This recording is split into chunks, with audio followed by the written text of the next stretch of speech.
Fala, meu povo, beleza? E aí, como é que vocês estão? Firme demais da conta, professor Caldeira, nessa nova oportunidade. No dia de hoje, nós vamos falar um tema muito importante.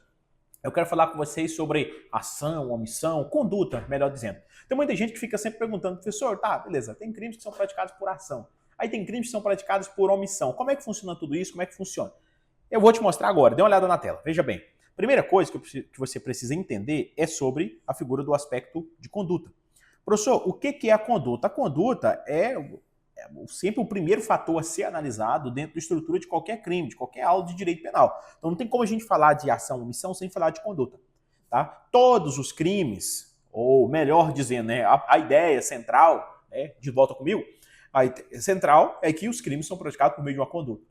E o que é a conduta, professor? A conduta é uma ação ou omissão humana, voluntária, consciente e dirigida a uma finalidade. Tem doutrinadores que dizem que é uma ação ou omissão humana voluntária consciente, dirigida psiquicamente a um fim, o que é a mesma coisa do anterior, do conceito anterior que eu acabei de citar. Conduta é uma ação ou omissão humana voluntária consciente dirigida a uma finalidade. Você quer alguma coisa com essa conduta. Então venha comigo para a tela. Tem que ser, para ser conduta, tem que ser um comportamento o quê? Tem que ser um comportamento humano. No entanto, a gente tem uma exceção, que é o artigo 225, parágrafo 3º da Constituição. O artigo 225, parágrafo 3º da Constituição, ele traz uma exceção onde haverá conduta penalmente relevante, volta comigo, conduta penalmente relevante, ainda que não seja praticada por uma pessoa física, por um ser humano. É no caso da responsabilidade criminal das pessoas jurídicas, caso pratiquem crimes ambientais. Então essa, até então, é uma das únicas, ou melhor, a única exceção em que você tem crimes praticados, crime praticado e responsabilidade criminal, em que esta e a conduta ela não é responsabilidade do ser humano. Fora essa exceção, volta comigo para a tela para a gente dar continuidade. Então, conduta é o comportamento humano e voluntário. Se não for voluntariedade, se ele estiver sendo obrigado a praticar alguma coisa, então significa que o comportamento dele não é voluntário. Psiquicamente dirigido a um fim. Então, conduta, uma ação ou omissão humana voluntária, consciente, dirigida a uma finalidade. Professor, quando a gente fala que conduta ela é uma ação ou uma omissão, significa o quê? Significa, volta comigo, que você pode ter crimes em que existe um movimento corpóreo, uma conduta que está exteriorizada aqui no mundo exterior. Eu não entendi nada, foi pleonasmo, é exteriorizada no mundo exterior, funciona o quê? Tem situações em que o indivíduo pratica o crime porque ele pega uma faca e dá uma facada no abdômen, ou uma facada no bucho, como diz o meu lindo e maravilhoso Tocantins. Dá uma facada no bucho do fulano. Essa foi uma conduta praticada por ação. Só que tem condutas criminosas que são praticadas por omissão. Vou te dar um exemplo.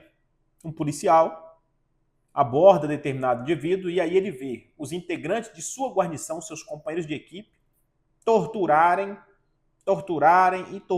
determinada pessoa e ele nada faz.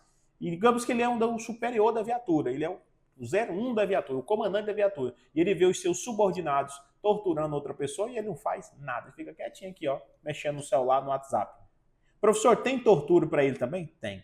Só que a forma da tortura dele é uma tortura por omissão. Então existem crimes que são praticados por ação, por exemplo, aqueles policiais que estavam torturando uma pessoa, e você tem crimes praticados por omissão. No caso em específico, o policial que não fez nada, ficou quietinho, tendo a obrigação de fazer mesmo assim, não fez nada para evitar que uma pessoa inocente, por exemplo, fosse torturada. Então, nesse caso, foi uma conduta criminosa, mas praticada por omissão. Conseguiu entender? É importante você ter isso em mente, porque senão você vai ficar pensando que as condutas são sempre praticadas por ação, mas não é. Tem crimes que são praticados por omissão. Mas fulano não fez nada, mesmo assim respondeu pelo crime? É. Porque ele tinha a obrigação de fazer. Ele deveria ter evitado, deveria ter chamado a atenção do fulano, do cicrano, não poderia ter deixado. Ó, tinha um fulano afogando acolá, o camarada era o salva-vidas, responsável para ele, então foi lá, ficou quietinho e deixou a pessoa se afogar. Responde pelo crime? Responde. Só que a conduta dele foi por ação ou foi por omissão? Foi por omissão. Tudo bem? Tudo bem, professor, eu já entendi. Então venha comigo para a tela, que é para a gente evoluir um pouco mais no nosso raciocínio. A gente vai agora para essas formas de conduta para que você veja direitinho. Então a gente tem a conduta que é praticada por ação. Essa ação que é o movimento corporal exterior. É uma famosa postura positiva. O agente ele infringe um tipo proibitivo realizando a conduta vedada. Volta comigo. Exemplo, professor. João queria matar José. Foi lá e pegou uma faca e deu várias facadas na garganta e na região abdominal de José. Foi uma conduta criminosa? Foi. Essa conduta foi praticada por ação ou por omissão? Você responde, foi praticada por ação. Movimento corporal exterior. Ó, pegou a faca e ó, percebeu? Ação. Agora a gente tem também uma postura negativa. Vem comigo para a tela. Na postura negativa, a gente tem o famoso crime omissivo. É o crime praticado o quê, professor? Ele é praticado por omissão. Uma conduta de não fazer. Mas, é claro, poderia ser feito. Por isso que eu falei que é uma postura negativa. O agente, ou seja, a pessoa que está cometendo o crime, ele deixa de agir de acordo com o determinado por lei. Lembra do exemplo que eu falei da tortura? Que uma guarnição policial abordou o indivíduo, né? 4 policiais abordou o indivíduo. Bota comigo, o indivíduo era inocente. Aí os 3 subordinados da viatura, digamos que o 2º, 3º e 4º homem da viatura, estava lá torturando o indivíduo, enquanto que o primeiro homem, que era o comandante da viatura, não fez nada. Ficou quietinho. Ainda ficou pensando, nossa, não vou fazer nada não, vou deixar esse camarada ser torturado, ainda que não seja ele o culpado pelo fato, é um cidadão de bem, um cidadão inocente, mas eu não estou nem aí. Tem crime para ele também, professor? Tem crime para ele. Tem crime para quem estava torturando, ativamente falando, né? Uma postura positiva, praticar uma conduta criminosa por ação, mas a gente também tem crime para aquele que se omitiu, uma conduta negativa, uma postura positiva, que a gente chama de crime praticado por omissão. Vem comigo para a tela para a gente aprofundar um pouco mais. E aí, é claro, eu tenho até uma pequena observação para você aqui, que são os crimes de conduta mista. O que são os crimes de conduta mista, professor? Os crimes de conduta mista é o seguinte, é aquele que possui parte inicial praticada por ação e uma parte final praticada por omissão. A gente tem alguns exemplos disso, né? O exemplo que eu quero citar para você é a apropriação de coisa achada. A apropriação de coisa achada, que é um crime que está no artigo 169, parágrafo único, inciso 2.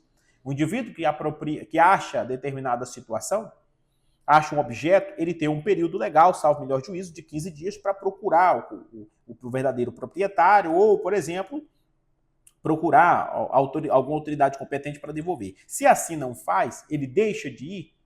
Veja bem, a conduta inicial foi por ação, foi quando ele achou o objeto.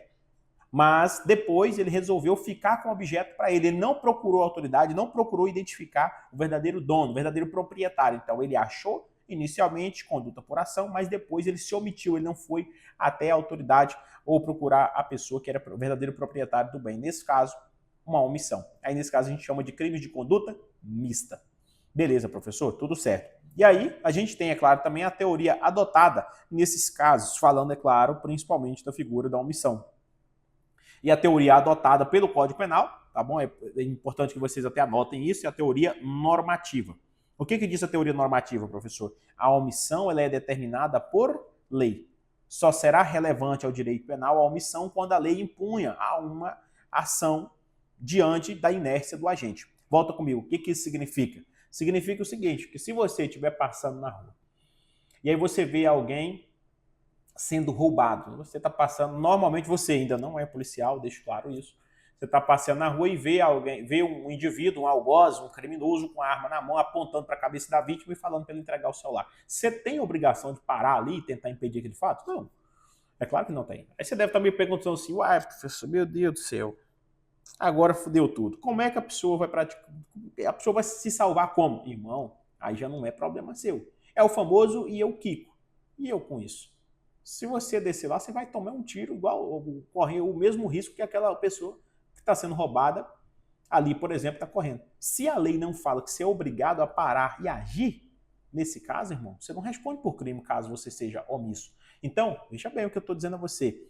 Você somente será responsabilizado criminalmente se, de alguma forma, a lei obrigar você a agir. Se no caso estava escrito na lei que você tinha que agir, não, nesse caso não fala que toda pessoa que estiver passando na rua e ver alguém sendo vítima de crime tem que agir. Não tem. Quem tem que fazer isso são as autoridades, a polícia, etc, tudo mais. Ah, eu vi alguém precisando de uma cirurgia de emergência, eu não fiz a cirurgia, eu vou responder? Não. E você lá é médico? A lei obrigava você, trazer a você uma obrigação com relação a isso? Até mesmo os próprios médicos, eu só estou te dando um exemplo. Os médicos também não têm essa obrigação. Nesse aspecto ali, entendeu? À luz do dia, sem nenhum tipo de aparelhagem, etc. E tal. Beleza? Diferente caso em se tratando de hospital, em que médicos são omissos diante de determinadas situações, com todo o aparelhamento, etc. E é outra coisa. Mas tem que olhar se na lei está escrito assim. Tudo bem? Tudo bem, professor, eu já entendi. Então, na tela comigo, se cai na sua prova perguntando qual foi a teoria adotada pelo Código Penal para falar sobre a conduta por omissão.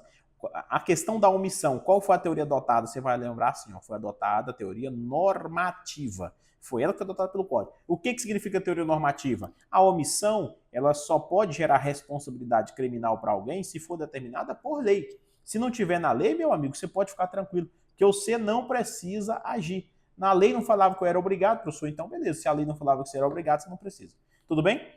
Evoluindo um pouco mais no nosso raciocínio, ainda dentro das formas de conduta, né? Eu já expliquei para vocês a figura da conduta mista e etc. e tudo mais. Eu quero agora que você entenda essas teorias. Você tem aqui a teoria naturalística e aqui você tem a teoria normativa. Eu só coloquei o nome aqui porque eventualmente pode cair esse nome lá na hora da sua prova e você ficar perdido.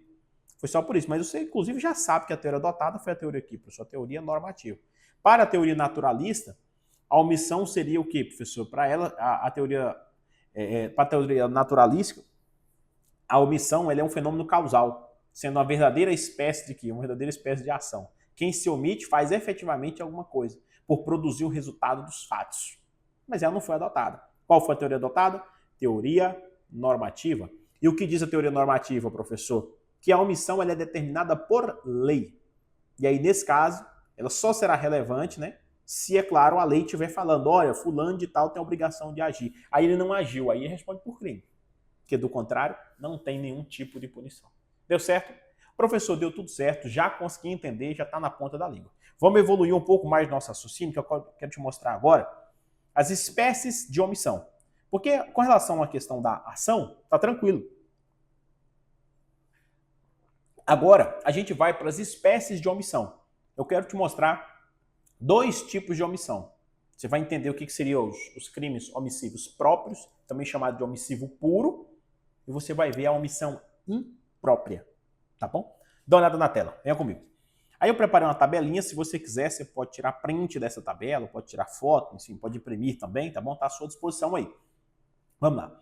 O que são os crimes omissivos próprios? Aí é importante você lembrar que na hora da prova também pode vir com esse nome aqui, ó, crime omissivo puro. O dever genérico de agir recai sobre todos de maneira indistinta. A gente fala, inclusive, que são o quê? Crimes comuns. Outra característica, subsunção direta entre o fato e a norma. A omissão é descrita no próprio tipo penal. Lá vai estar escrito. Depois, uma outra característica, esses crimes não admitem tentativa, né, porque são crimes unissubsistentes. Via de regra, são crimes de mera conduta, mas o STF tem inclusive decisão dizendo que, excepcionalmente, pode ser materiais. Um exemplo desse tipo de crime, professor, o crime de omissão de socorro lá no artigo 135. Professor, entendi nada, o senhor pode me explicar melhor? Posso. Vem comigo. Quando a gente fala de crime omissivo próprio ou omissivo puro, é aquele tipo de crime que na lei já está escrito que ele é um crime praticado por omissão. O crime omissão de socorro é um crime omissivo próprio. Ele só pode ser praticado por via de quê? Por via de omissão. Não tem como você praticar uma omissão de socorro por ação. Se lá já está falando que é omissivo próprio, lá já tem escrito omissão. Vou te dar um outro exemplo de algum crime omissivo. Quando o indivíduo ele deixar de fazer alguma coisa, às vezes na lei está escrito assim, ó, deixar fulano de fazer isso, isso, isso, isso. Isso é o quê, professor? É uma omissão. Então, o crime é um omissivo próprio, também chamado de omissivo puro. Ele não pode ser praticado por ação. Professor, tudo certo, consegui entender. Só que a gente tem de outro ângulo, de outro modo, na outra face da moeda, os famosos crimes omissivos impróprios. São crimes, veja bem a diferença. Eu sei que é meio complexo essa diferenciação. Inclusive, quando eu comecei a estudar, lá atrás, no ano de 2012, 2011 para 2012, que eu vi isso pela primeira vez, eu falei assim, caraca de Deus, como é que eu vou saber esse negócio? Como é que eu vou diferenciar esses negócios aqui, né? Ou os trem, como o pessoal de Minas, Goiás costuma falar, né? Que trem doido esse negócio.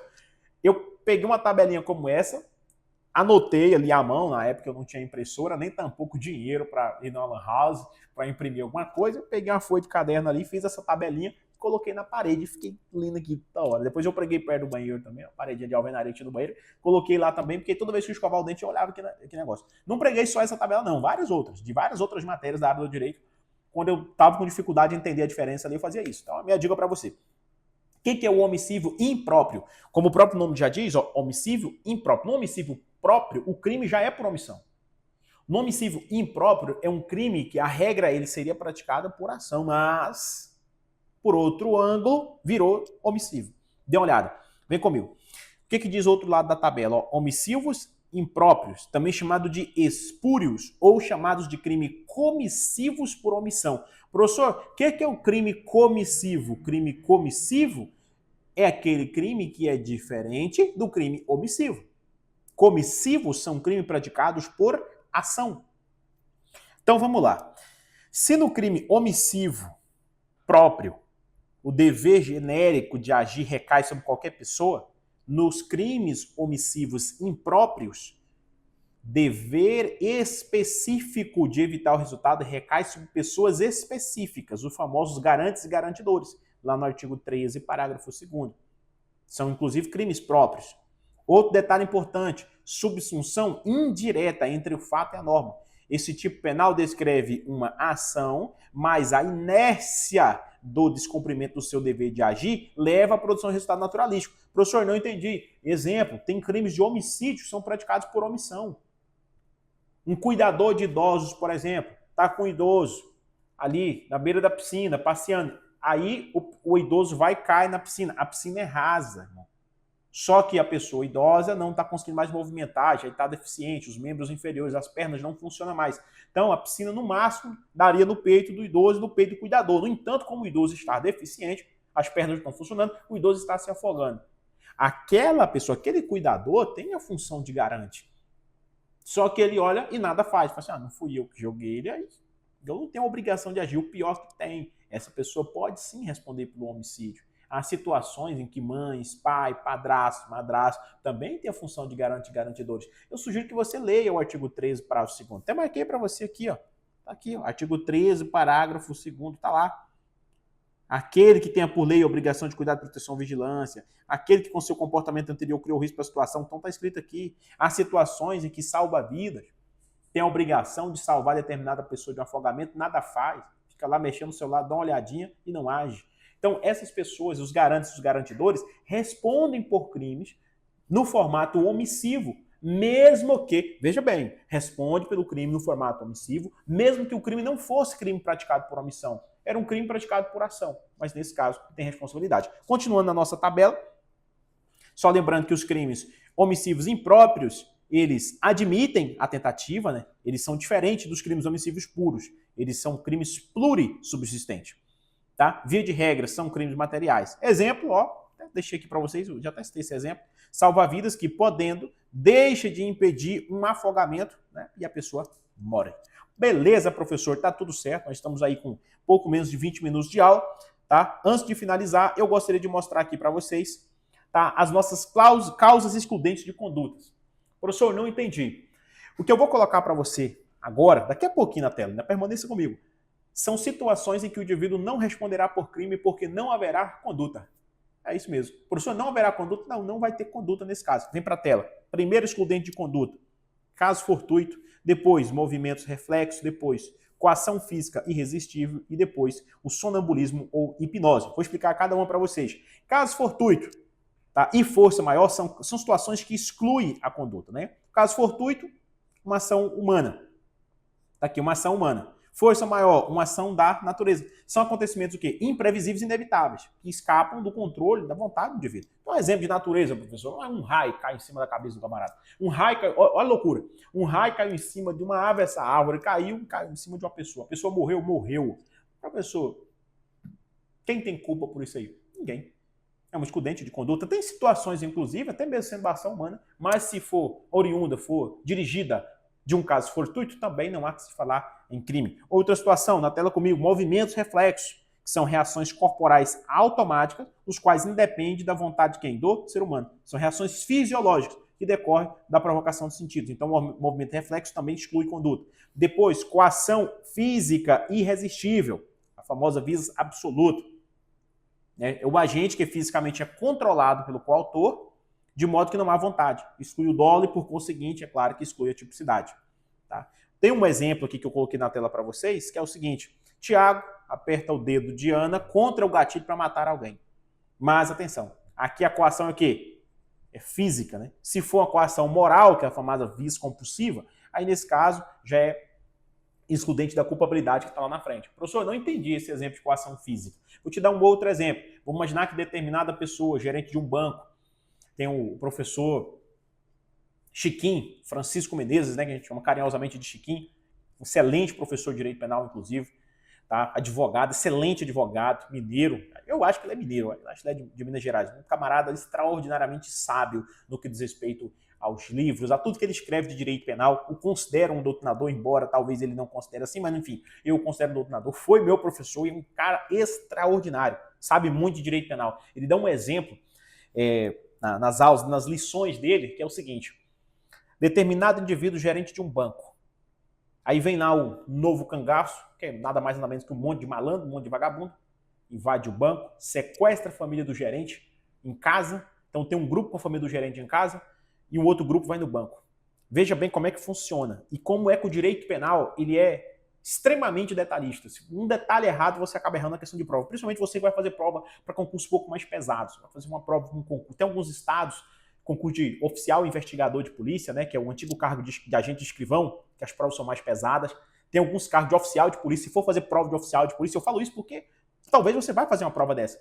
Vou fazer uma prova de oficial de polícia específico, bacharel em direito, o examinador pode ser malandro com você, você nem ficar esperto. Até mesmo prova de polícia municipal, polícia civil, polícia penal, os examinadores estão ficando mais espertos na hora de elaborar a questão. Então, nesse nosso exemplo, a família do gerente é sequestrada em casa.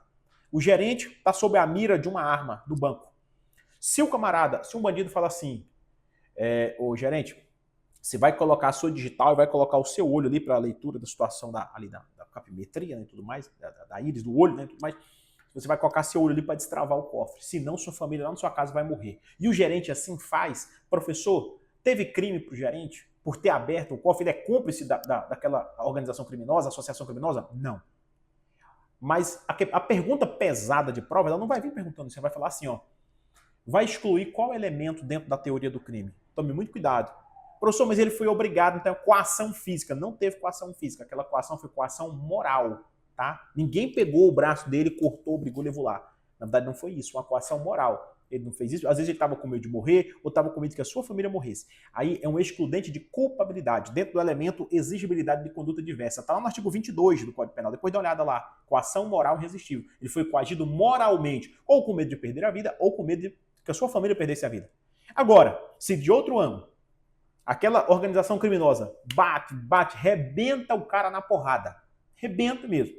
Que ele estava praticamente desmaiado. E aí os indivíduos, a organização criminosa foi lá, 2 camaradas pegaram ele, abriu o olho dele e colocou o olho dele lá para fazer a leitura bioquímica. Ali sim é coação física, aviso absoluto.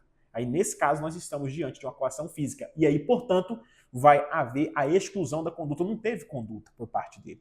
Foi totalmente obrigatório. Ele foi coagido fisicamente. Alguém pegou o braço dele, levou e colocou lá. Não foi nem ele que levou o braço com medo da morte. Sacou? Professor, tá tudo certo? Já consegui entender? Voltamos aqui para mais um excludente de conduta. E o último, na verdade, aqui desse nosso bloco de aula, que é o sonambulismo, ou hipnose.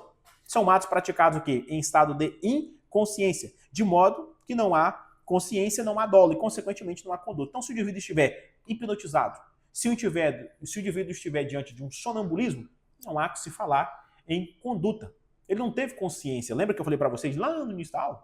Tá, agora a gente tá com o quê? Com 24 minutos de aula. Mas você lembra que eu falei para vocês que conduta é ação ou omissão humana voluntária consciente? Lembra do elemento consciência? Se o indivíduo está diante de um sonambulismo, ele está sonâmbulo ali, ele não tem consciência do que está fazendo. Se tiver hipnotizado, professor, mas eu não acredito em hipnose. Mas o direito acredita. Tá bem? Um outro detalhe, um ponto bem relevante, eu acho que ainda vai gerar muita discussão nos próximos anos, sei lá, talvez lá em 2050, o pessoal já vai estar falando mais sobre isso, né? Por enquanto ainda não, agora as menções são pequenas, com relação à questão do espiritismo. Então muita gente fala assim, não, mas fulano, ele invocou a entidade na hora, então não era ele que estava praticando as condutas, era uma entidade, etc. Até então isso ainda não é reconhecido. Claro que o meu respeito, o extremo respeito a todo qualquer aspecto religioso, todo qualquer crença, e até respeito você também, que não acredita nessa questão, não é cristão nem nada. Eu não tô aqui, a minha aula é desprovida de todo e qualquer tipo de viés ideológico, político, futebolístico, que você imaginar. Aqui, meu irmão, ministrando a aula, tá? Eu sou neutro com relação a esses aspectos. Ah, você é de direita ou de esquerda? Neutro. Ah, você acredita ou não no espiritismo? Neutro. Você acredita, você é cristão ou não? Neutro. Eu respeito qualquer pessoa nesse momento. Eu tenho as minhas crenças, mas na vida privada. Aqui, eu tenho que ministrar aula para você, eu tenho que ir direto ao ponto, eu não tenho que ficar contando historinha, não tenho que inventar moda, eu tenho que ministrar minha aula. E aí, ministrando a minha aula, eu tenho que deixar claro para você que essa questão do espiritismo, cartas psicografadas em situações de júri, etc, tudo mais, inclusive, recentemente, aconteceu uma situação semelhante a essa no STJ. O STJ, inclusive, absolveu determinado indivíduo que tinha sido condenado, salvo melhor, o juiz lá no estado do Mato Grosso, tinha sido condenado porque a promotoria, ela apresentou uma carta psicografada. Segundo a promotoria, o argumento da promotoria é que, inclusive, né, tinha baixado uma entidade em determinada pessoa, enfim, tinha psicografado. Entidade não, situação lá de psicografia. Não, fulano incorporou esse crânio, a vítima, e contou isso e existe aqui a carta. E aí acabou que o júri acabou condenando o indivíduo, o Tribunal de Justiça manteve a condenação, chegou no STJ, o STJ, ó, negativo. Embora este ministro respeite todos os aspectos religiosos e matrizes, enfim, mas o Estado é um Estado laico, a gente não pode prender a essa parte religiosa. E até consigo compreender até determinado momento, porque senão daqui um dia qualquer pessoa vai falar assim, não, mas eu acho que eu fiz isso baseado naquilo outro, tá bem? Um abraço a vocês, como eu sempre digo, beijo para quem for de beijo, abraço para quem for de abraço, foi uma honra estar com você até o presente momento, falando de ação e falando de omissão. Então já sabe, se no seu edital vier o nome lá, ação, omissão, ou vier lá excludente de conduta, ou vier lá conduta e seus elementos excludentes, já sabe que essa aula aqui é para você. Eu vou ficando por aqui, até a nossa próxima e esperada oportunidade. Valeu!